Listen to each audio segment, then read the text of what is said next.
I'm an electrician by evening, and on the weekends and some days, me and my wife cook on a food truck. It's a yin and yang. I work at UTC Aerospace Technologies, keeping machines up and running, doing repairs on electrical systems, and installing new electrical systems as well. While my future seems pretty secure at UTC, you just never know what's going to happen and when it's going to happen. My thing was to have something that I can fall back on in case the bottom dropped out of anything. Me and my wife both love Caribbean food, and when we were looking at doing this, there wasn't any place around you could get Caribbean food at. I told her about it at first, and she was like, well, you need to do some research on it, this and that. And finally, I'm like, okay, well, how much research do we need to do? I mean, if we're going to do it, we're going to do it. She finally signed off on it, and I was happy she did.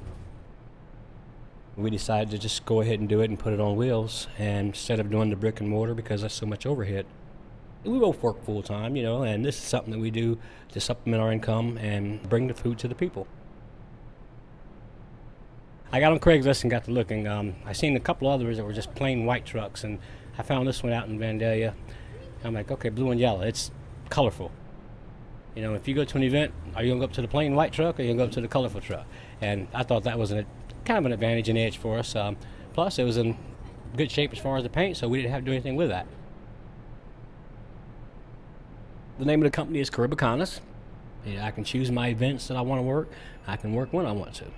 And that's what I like about it.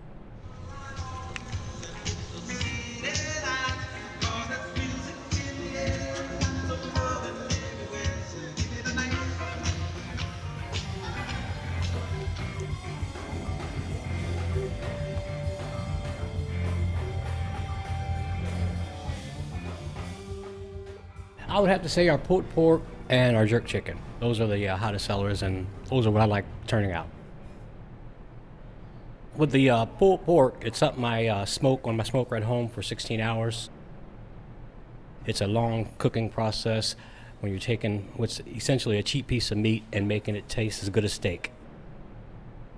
Depending on where you go, you may have to tweak your menu for what you're serving too, because different venues are going to want different things. You know, there's some days that we might not sell a hot dog at all. And there's other days we'll sell out of them just like that.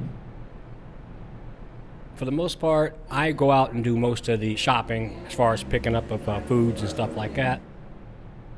We both load the truck up. I do the cooking. She usually does the serving, and then I'll jump in and fill in whenever I can. She's actually better at handling multiple people than I am trying to jump in and help her. She pretty much likes to keep me out of the truck whenever we got a big event. You know, she runs me off. There are other cities who welcome food trucks with open arms. Dayton has just not gotten there yet. I'd like to see them get there, but they're not there yet. We currently do not do street vending any longer. Some changes came along with the city, so we're abiding by that. And the thing is, we've booked up enough stuff that honestly, I don't miss it.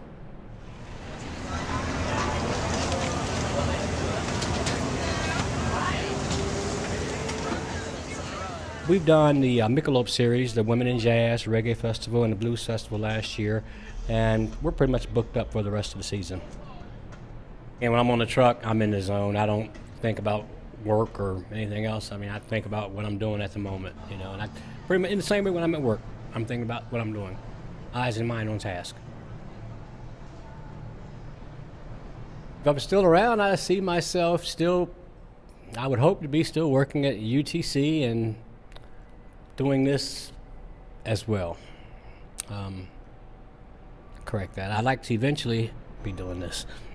I mean, I've been an electrician for, over 25 years. I know what that's like. I know how to do that.